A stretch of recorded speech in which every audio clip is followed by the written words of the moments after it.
Good afternoon, good morning, good evening, good whatever time of day it may be for you. I'm the Laidback Gamer, and I'm back with, well, another review. This time it's going to be on the agility part of the agility cards from the Houses of Morrowind expansion. So, let's get started. Starting it off, we have a 0-mana Address Spy, Dark Elf, 1/1, summon, look at the top card of your deck, you may discard it. Now, on paper, this sounds like a pretty good card. I mean, it costs 0, you get a 1/1, and you can use this to trigger plot cards. You can decide if you want to keep a card in your deck. If you're running Journey to Sovngarde, or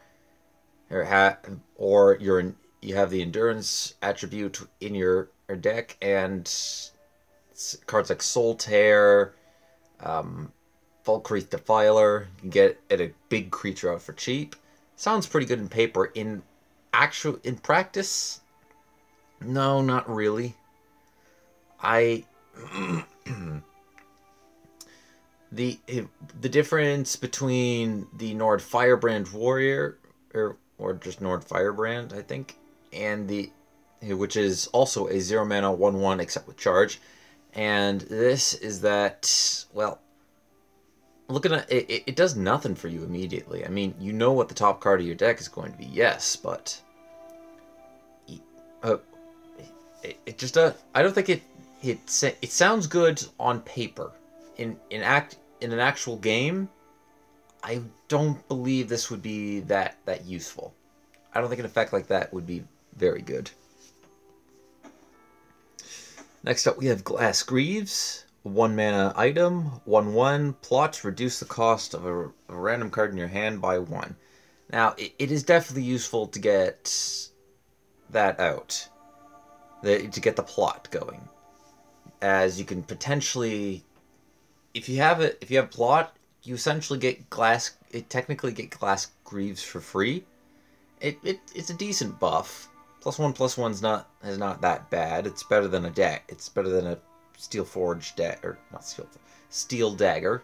Almost said Steel Forged Dagger. So yeah, it's a decent card. It's good if you can get the plot effect off, as you may be able to reduce a card in your hand so that you can play it a turn earlier. Like, let's say Eclipse Baroness. You play on turn 6. You play a 5-cost and then Glass Greaves on top of it. It targets your Eclipse Baroness. It now comes out on turn 7, which, that's always good. It's always good if a card can come out early, especially one of that power. So I think it's a good card. Next we have Moonsugar Smuggler, 1-mana Khajiit, 1/1, last gasp, gain 2 magicka this turn. Now, I've played against a few people who have run this card, and honestly, this is a hit and miss. This is very hit. You want to use Betray on this, obviously, or sacrifice it via Altar to get a little extra magicka. But it's very easy to be robbed of this, especially on your opponent. If it's your opponent's turn, they go, okay, I'm going to remove it. I've seen this guy in about 6 of my games that I've played, and out of those 6, one of them, my opponent managed to get at the last gasp to trigger in his favor. Every other game, I killed it on my turn, and it was a bit of a lost investment. That being said, I think it's worth running. Having a couple of those in your deck, you may be able to get a card out later. Sometimes it's worth, depending on the deck that you're playing against, it's sometimes worth it to have a Moonsugar Smuggler come out early. So it's a good card, but very easy to backfire on you. 1-mana, Morong Tong Aspirant, 1-mana Dark Elf, 2/1, Slay. Summon a copy of Morong Tong Aspirant. I watched a couple people play with this, and I think this has some pretty big potential, especially because I saw this card and I thought Slay Scout could use this.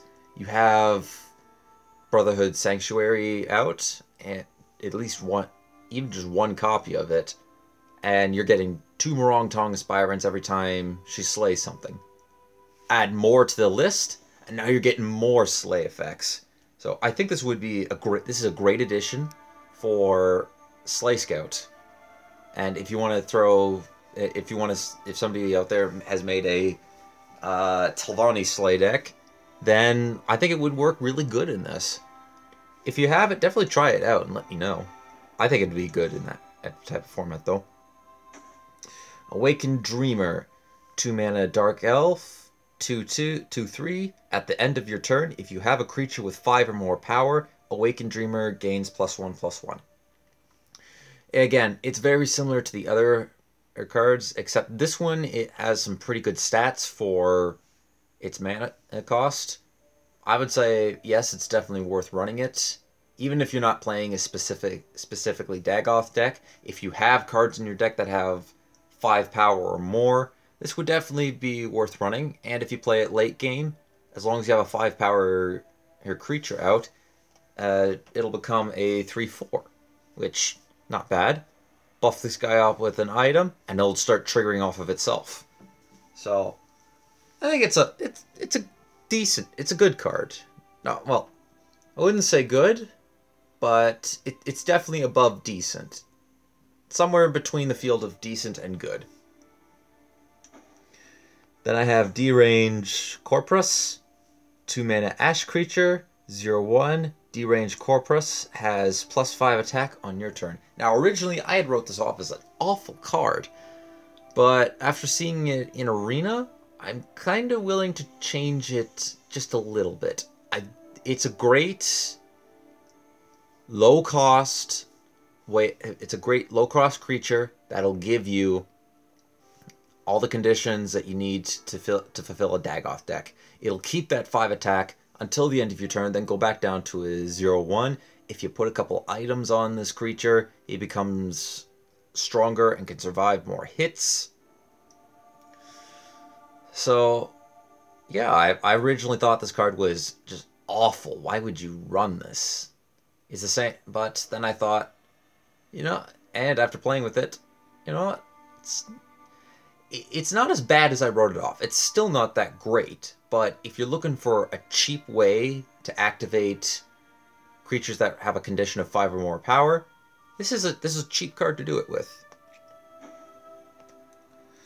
Then we have the Morong Tong Assassin, 2 mana Dark Elf, 3/2, summon a 1/0 target with guard for your opponent. Sorry. Slay +1/+1.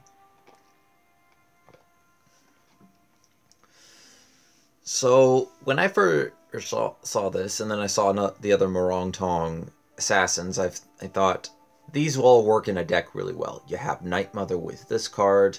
He gains +1/+1. Do I think this is stronger than the Nightblade? It's hard to tell. I'm not 100% sure. You can easily get Morong Tong Assassin to become the 5 mana trigger, or not 5 mana, the 5 attack triggers for all your Dagoth cards, which might warrant running it in Dagoth decks. It definitely can run in a assassin-style Morong Tong, or not Morong Tong, House Halahu deck, or in a Slay Scout, because it's generating an extra target. Works really well with Night Mother, so I think it's a good card. Really good with Night Mother. And if you can get a couple other cards that benefit from Slay effects, you don't have to exactly use this guy to kill creatures, but you could just use him as a summoner, and then say you have Falkreath Defiler, attack the target that you just played with Falkreath Defiler, and you're good. You get a free creature back from the grave. Silt Strider, 2 mana Beast, 0/4, Prophecy, Guard, Summon, move a friendly creature to this lane. Now, it's a bit of an opposite effect of the Dune Maul Smuggler and the Dune Stalker, I believe. But the trade-off is, the nice thing about it is it's got Guard, has no attack, unfortunately, but it protects you for a little bit. So, in general, this is not a very good. It's good if you want to save a creature, but it's not good aside from that.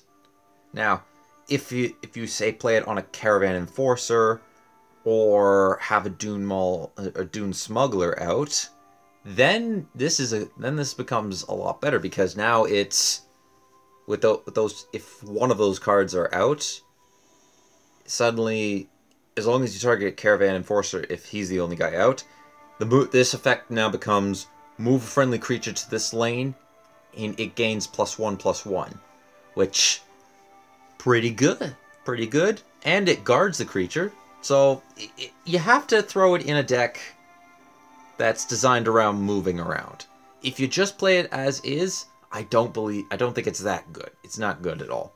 But if you play it in a deck designed for the summon condition, I think you got something going there.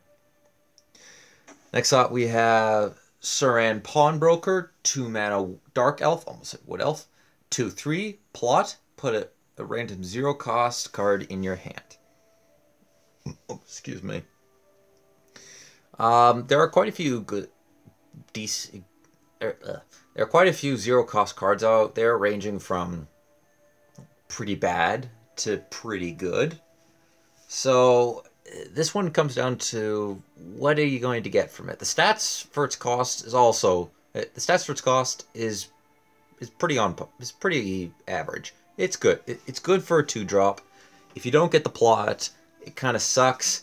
I always try to go for the plots just because they add some extra value, and this is a card I would want to plot for sure if I had the choice. If say my opponent's going aggro, I could play this out and wouldn't bat an eye at it. But if my opponent isn't going aggro, I'd prefer to try to get the plot off, as sometimes you can get the 0 cost that saves you the game.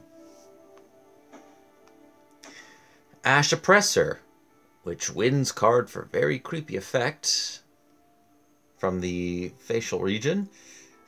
3-mana Ash creature, 4/3, summon. If you have a creature with 5 or more power, shackle an enemy creature.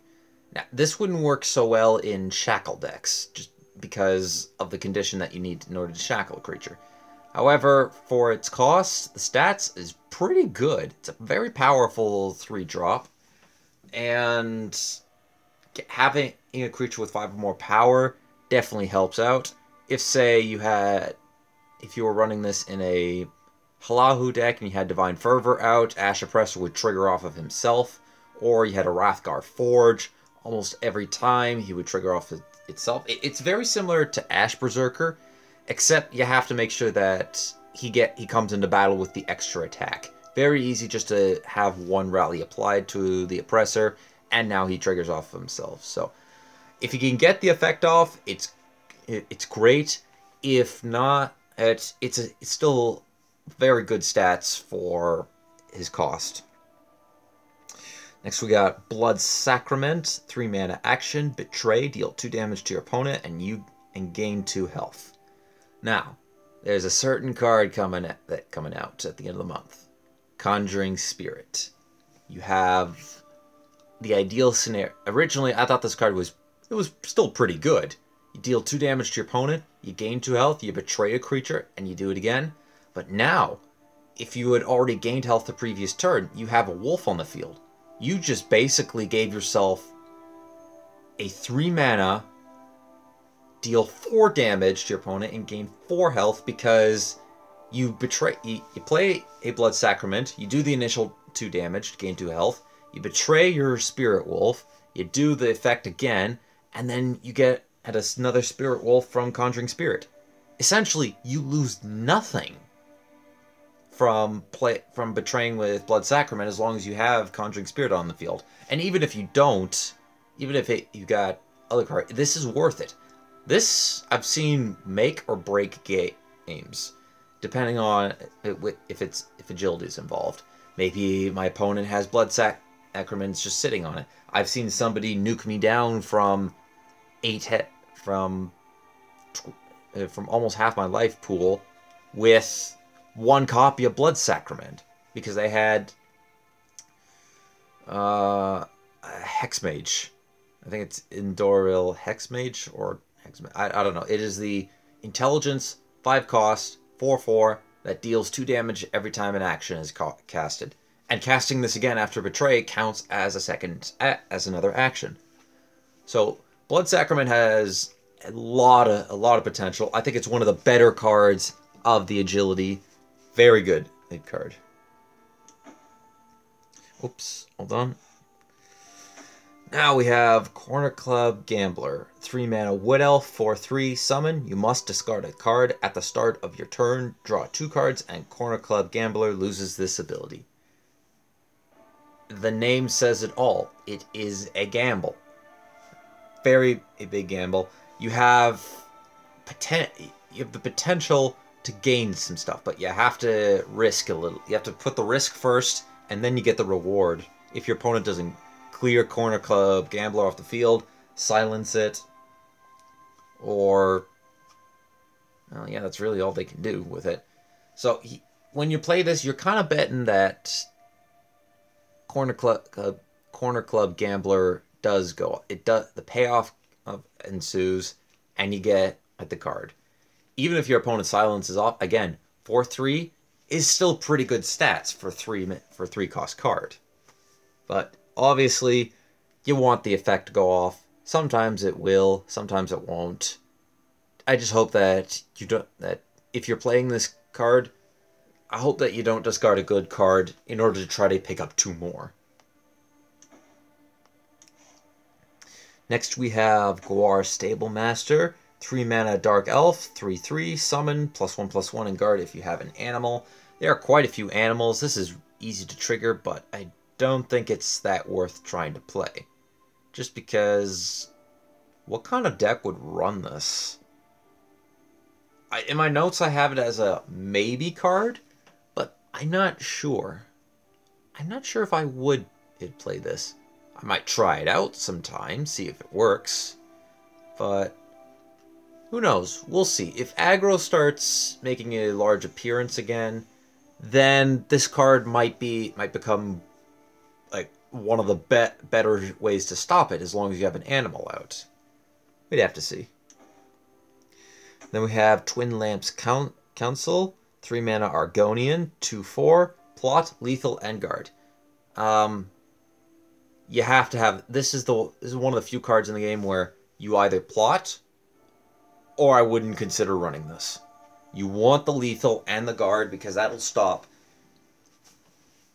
a couple of small creatures or one big creature. If you don't have it, it's no good. No good just having this as it is. Then I have Cliff Strider, 4 mana Reptile, 3/4, charge. Can't attack your opponent. At the end of your turn, if there are no enemy creatures in this lane, move Cliff Strider. I think if you can give this guy Breakthrough, it becomes pretty good. You play this in a Morong Tong deck where you're trying to give targets, or you have Night Mother on the field. As long as this guy has Breakthrough, you just keep punching those creatures, and you keep dealing damage to face. Even if you manage to get, as long as you give the Cliff Strider Breakthrough, and then you play Unstoppable Rage, it'll deal damage to your opponent. So there are ways to get around that can't attack your opponent mechanic. You just have ways to deal damage. You just have Breakthrough on it. But I think it's a little. Oh wait, no, it's not. Originally, I thought this was. I keep seeing it as a 5 cost every time I look at this, but it's a 4 cost. I think it's fairly good stats for what it costs, though the effect kind of gives it a bit of a drawback. In my notes, I said it's not good at all, but I'm starting to slowly come around with it. I think it may be worth something. Then we have Drain Blood, nice animation. 4 mana action, Betray, give a creature -2/-2. Some people might go, well, it's a worse Maleficent and Wrath. And to you I say, you're not wrong, but think of this, you also have the chance to cast it again. So, like I mentioned earlier, there are some creatures that benefit from Betray, or if you have, say, Cliffstrider, who's on 1 health and won't do anything to your can't do anything to your opponent, you betray a creature like that, and now it gains some extra value, and you've given -4/-4 to an enemy creature. So I think this is a decent card. It's not good, but it's decent. I think it would work. Then I have Nyx's Hound, 4 mana beast, 3/2 prophecy, summon, shackle each creature with less power than Nyx's Hound. It depends on what your opponent's creatures are.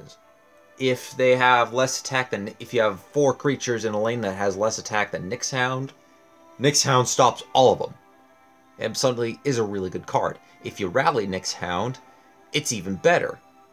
But you really need more creatures in a lane to shackle. If you get 2 or more, the Nyx's Hound's got value. In my notes I said it potentially is worse than its Fabricant counterpart. If you manage to get if you get 2 or more shackles with this, it's better than Nyx's Hound Fabricant. If you can't, you're probably better off playing Nyx's Hound Fabricant, as long as you have a neutral on the field, or just any other shackle in the game. Next we have Baronin Clan Night Stalker, 5 mana vampire, 5/3 guard, summon, secretly choose an enemy creature. Last gasp, destroy the chosen enemy creature. My notes say, and I kind of agree with it, pick a target, then regret picking that target, or regret waiting a turn, not waiting another turn.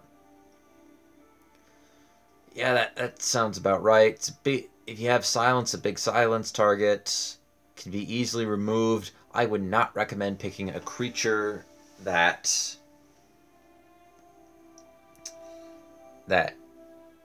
will trade into this, because otherwise it's a waste. Don't pick it when there's only 1 creature on the field.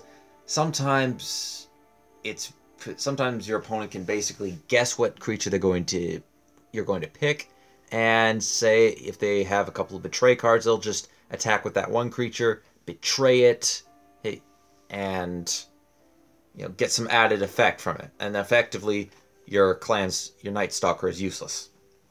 So I think it could be a okay niche card, but I don't think it's very good. Next we have Blighted Werebat, 5 mana beast, 4/4, drain at the end of your turn. If you have a creature with 5 or more power, deal 2 damage to your opponent, and that also has drain. That 2 damage from the Blighted Werebat also has drain. I think this is a light sleeper card, very light sleeper card. I think it has some potential. I would have to play with this in order to really determine for myself if I think it's going to do well. I think it's kind of in the middle of the pack. It's not very good, but at the same time, it'll definitely hold its own. And very similar to Ash Berserker, this card, all you have to do with the 6th House Amulet, just play it on here, and it gains Ward. So now it's a 5 mana 5/5 with Ward and Drain. So if you combo it out, it could be pretty good. But you have to get to that point to combo.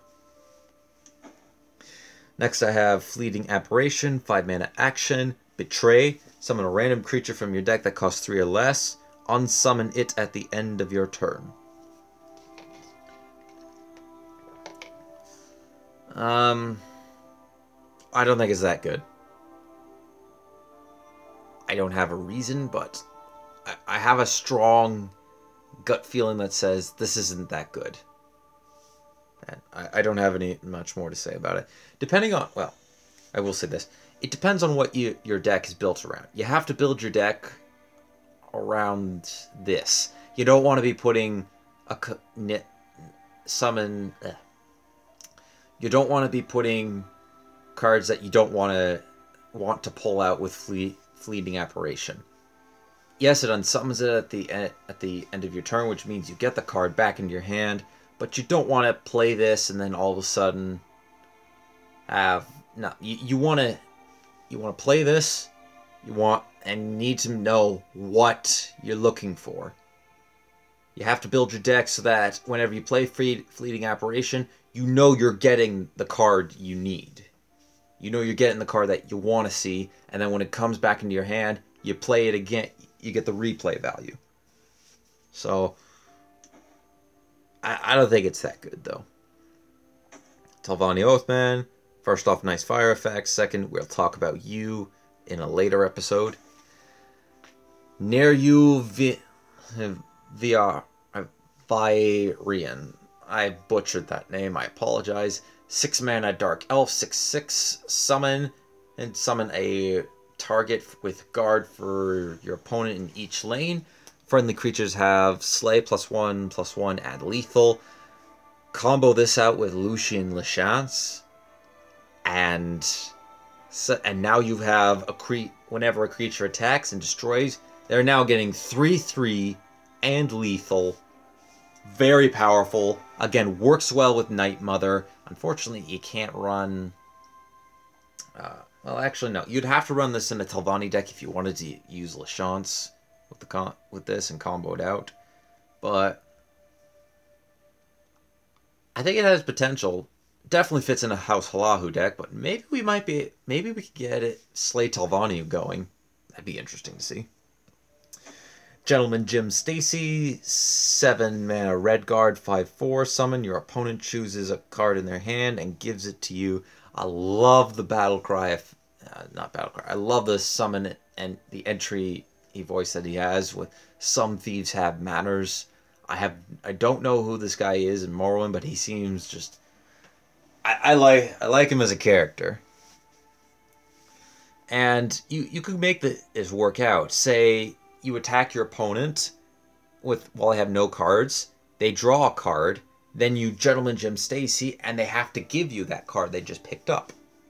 Or you Mudcrab Merchant, and this was the example I was thinking.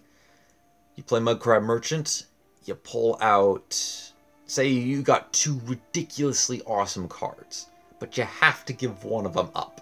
Well, with Gentleman Jim Stacy, as long as your opponent doesn't mind giving you that card, or that's the only card in their hand, they'll give it to you for free.